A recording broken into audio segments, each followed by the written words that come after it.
Baik, kita lanjutkan masih tentang sikap sabar yang harus dimiliki oleh setiap muslim. Termasuk sikap sabar dalam berakhlak adalah menahan lisan untuk tidak berucap hal-hal yang berpotensi menyakitkan ya, saudara atau orang lain. Kadang kita merasa dekat, merasa punya hubungan keluarga dengan ya, akhirnya kita nggak bisa jaga kata-kata. Ketemu hanya bertanya, menanyakan sesuatu yang kadang sensitif sekali, yang dimana orang itu juga nggak bisa berbuat itu, di luar kontrol dia. Contoh misalnya rezeki Allah. Allah berikan rezeki setiap orang yang berbeda-beda. Ketemu silaturahmi keluarga, komentarnya, kok hidup lu kayak gini aja sih, nggak berubah-ubah. Waduh, itu kan cukup menyakitkan. Atau ketemu orang, kamu belum punya anak, terus ngapain aja 10 tahun. Nah, kan ini cukup menyakitkan.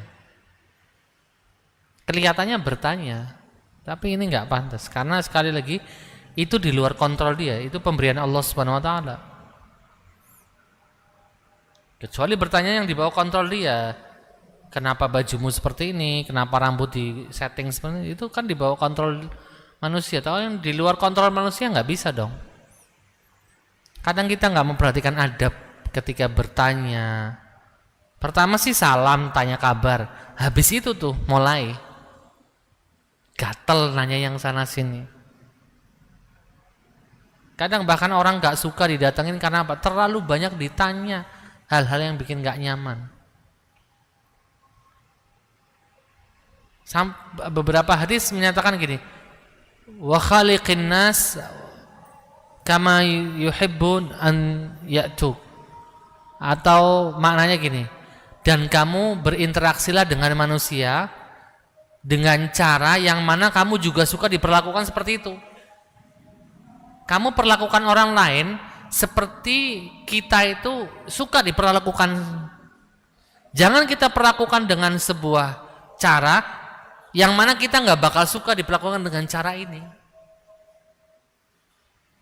Ya, ini termasuk akhlak yang buruk. Arahan dari agama kita, dari Rasulullah SAW adalah kita memperlakukan orang lain sebagaimana kita suka diperlakukan. Kita nggak suka dipermalukan di hadapan orang, jangan permalukan orang lain. Ya, apalagi membahas hal-hal yang sangat sensitif tadi. Dan ini sering terjadi di kalangan umum masyarakat. Bertanya kabar itu boleh, bertukar kabar, silaturahim bagus. Tapi jaga kata-katanya, jangan sampai masuk ke ranah-ranah yang memang itu sudah ya, di luar kontrol orang tadi dan sangat privasi.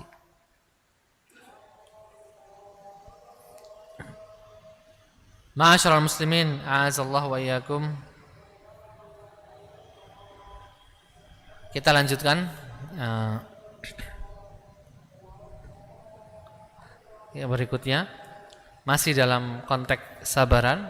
Nah, contoh di kesabaran di ranah dakwah ya. Fasbir kama sabara ulul azmi minar rusul, atau wasbir ala ma yaquluna wahjurhum hajran jamila. Bersabarlah atas komentar orang terhadap dakwah yang sedang kita bangun, terhadap dakwah yang sedang kita rintis. Wahjurhum hajran jamila, dan kata Allah, tinggalkan udah dengan cara yang baik. Ada di dalam Al-Quran tuh perintah melakukan sesuatu dengan baik. Sobrun jamil, sabar yang indah. Hajrun jamil, hajar itu artinya meninggalkan, nyuekin, bersikap acuh, bodoh amat gitu ya, tapi dengan cara yang terbaik ya. Sabrun jamil, wahajrun jamil. Satu lagi, asafhun jamil, memaafkan dengan cara yang terindah. Artinya memaafkan tapi nggak usah ngenyek gitu loh, nggak usah ngejek. Udah maafin masih ngejek orang tadi, kurang apa coba? Kamu tuh nggak punya apa-apa, sudah tak maafin kesalahan kamu. Tapi sambil ngejek gitu loh Pak. Ini memaafkan yang kurang. Terus kalau sabar yang inilah sabar yang nggak perlu tidak disertai dengan keluh kesah. Kesana berkeluh kesah, kesini berkeluh kesah gitu. Ya, seolah itu tidak terima dengan ketetapan Allah Subhanahu wa taala. Hajrun jamil artinya memutus hubungan dengan beberapa orang karena memang itu menimbulkan madarat. Dengan cara yang terbaik pula, udah putus sudah selesai gitu loh. Nggak perlu memutus hubungan terus akhirnya posting di media sosial. Kalian tahu nggak? Aku udah nggak mau berhubungan sama si fulan karena si fulan gini gitu. Orangnya kurang ajar, ngutang nggak pernah balik, gini gitu, di style semuanya sifatnya, bahkan dikasih bumbu-bumbunya. Namanya itu hajrun, bukan yang jamil. Hajr itu artinya memutus hubungan, memutus koneksi, mencuek gitu ya, mencuekin ya. Kalau dalam konteks suami istri biasanya kalau sedang bersitegang itu hajrun artinya tidak saling tegur sapa, membelakangi punggung gitu. Begitu. Ada pertanyaan silakan. Assalamualaikum warahmatullahi wabarakatuh. Ini ada pertanyaan dari pemirsa YouTube. Saya ini sering bersyuudzon kepada Allah Subhanahu wa taala dan sering mengatakan Allah enggak adil. Hanya dengan sebab saya ingin punya pencapaian seperti orang lain. Bagaimana pendapatnya? Ulangi. Saya ini sering suudzon terhadap Allah Subhanahu wa taala yang sering mengatakan Allah enggak adil. Dianya bilang Allah enggak adil karena pencapaiannya tidak sesuai apa yang dia inginkan. Seperti orang yang lainnya. Kemudian lalu bagaimana sebagai anak biar bisa sabar menghadapi aturan orang tua yang tidak sesuai dengan keinginannya si anak? Ya itu sabar. Sama orang tua yang memang harus sabar. Yang tadi saya katakan, kadang kita ngarahkan orang tua dengan yang Bu, Pak, ini yang benar. Lah aku seperti biasa kayak gini, biasanya kayak gini, kan gitu orang tua. Dikasih tahu yang benar baik-baik. Ya itu kesabaran berbakti sama orang tua. Nasihati dengan cara yang terbaik. Kalau sudah nggak bisa sudah diem. Besoknya lagi atau lusa temui lagi orang tua, ajak dialog gitu. Itu sih sabarnya di situ. Makanya berbakti sama orang tua tuh kayak berjihad. Ya. Jangankan gitu. Misal nih, kita udah memasakkan orang tua masakan yang dia suka. Dimakan sama orang tua kita nih. Ini misal contoh ada kasus nyata. Dimakan habis selesai. Kenyang dah. Anaknya pergi dulu, entah kerja entah kemana. Tetangga lewat. Sudah sarapan Bu? Ini pakai bahasa yang aslinya. Nyong tau diempani karo anake. Ngomongnya sekasar itu. Orang tua sendiri. Terus mau ditinggal? Ya enggak lah. Disitulah sabar kita. Apalagi kalau kita ngerawat orang tua yang sangat membutuhkan kita ya. Rewelnya apanya itu pasti Pak. Di situ sabarnya. Jangankan cuma tidak sesuai keinginan, enak banget orang tua sesuai keinginan kita. Hampir nggak ada ya di dunia ini ya. Nah, ikhwatil iman azalaikum, itu sabarnya kita sama orang tua di situ. Mungkin kita punya cara yang terbaik, praktis, nyaman, tapi orang tua enggak kayak gitu, harus kayak gini, muter seribet itu orang tua. Ya sudahlah, kita sabar ngikutin apa kata orang tua, mengharap pahala dari itu, sudah nggak apa-apa. Bu, saya belikan ya, pakai Shopee nih mah, dah besoknya. Oh jangan Shopee, nanti nggak sesuai, anterin ke toko ini. Dianterin nggak cocok, cari toko satunya lagi, puter-puter sampai mungkin 3 sampai 7 toko baru cocok. Padahal ujung-ujungnya yang dipilih sama persis yang kayak di online. Mau gimana? Orang tua di situ kita harus punya sikap sabar. Itu sabar berbakti kepada orang tua.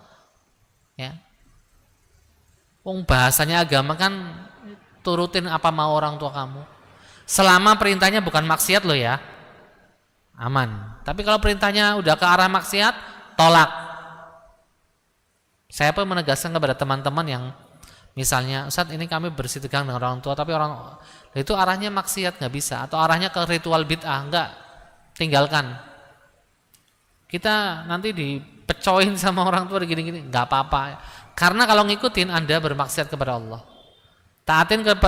Taatin apa mau kedua orang tuamu selama tidak mengarah kepada kemaksiatan itu. Kemudian soal yang pertama, kadang kita bersuudzon dengan takdir Allah karena apa yang kita peroleh tidak sesuai ekspektasi. Kita coba introspeksi diri, kadang kita terlalu tinggi ekspektasi kepada diri kita, nggak sadar kemampuan kita di level 3, tapi pengennya udah kayak di level 7 atau 9. Kadang kesalahan ada pada diri kita, kadang gitu.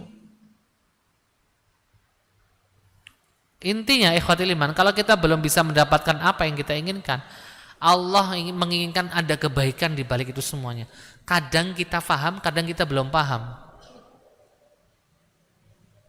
Mungkin Allah kepengen kita doanya lebih banyak lagi di setiap malam. Mungkin Allah kepengen lihat usaha dan ikhtiar kita. Masyarul muslimin a'azzalaikum, kisah nyata teman-teman yang pejuang garis 2.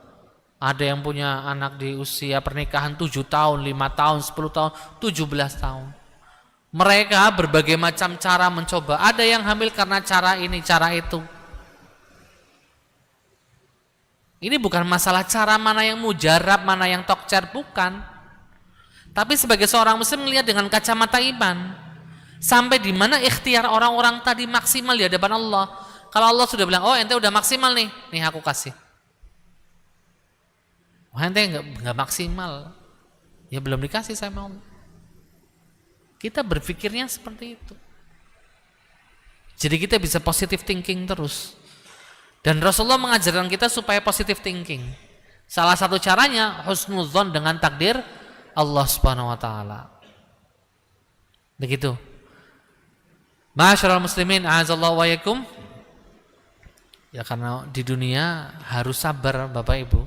Karena ini dunia, nggak ada kita nikmat itu nikmat lama enggak. Nikmat sebentar nggak lama capek. Setelah capek kita istirahat pun sebentar, capek lagi. Ya. Ma'asyiral muslimin, a'azallahu wa yakum.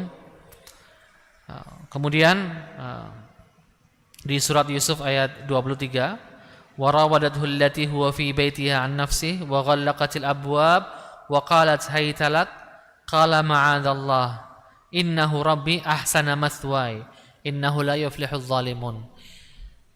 Ini Allah sedang mengabadikan sebuah kejadian peristiwa di mana seorang pemuda dirayu bukan sama nenek-nenek, dirayu sama perempuan cantik. Perempuan cantik ini punya power, punya kedudukan yang bisa mengancam nyawanya dia.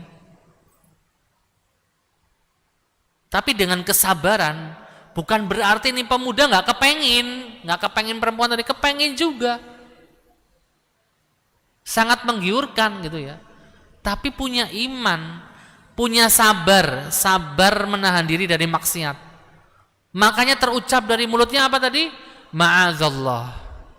Aku berlindung kepada Allah dari perbuatan maksiat. Makanya salah satu dari 7 orang yang akan dinaungi sama Allah di hari kiamat, ya, ketika ada seorang perempuan merayu seorang pemuda untuk berbuat zina, tapi jawaban pemuda tadi, inni akhafullah, aku takut Allah lah, aku takut kena azab.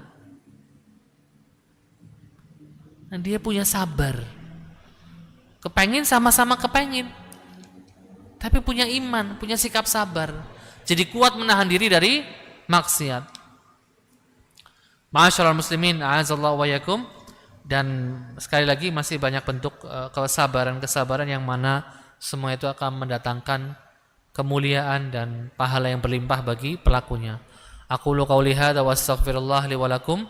Mari kita tutup dengan bacaan hamdalah dan doa kafaratul majlis. Alhamdulillahirabbil alamin, subhanakallahumma wa bihamdik, Asyhadu an la ilaha illa anta astaghfiruka wa atubu ilaik. Wassalamualaikum warahmatullahi wabarakatuh.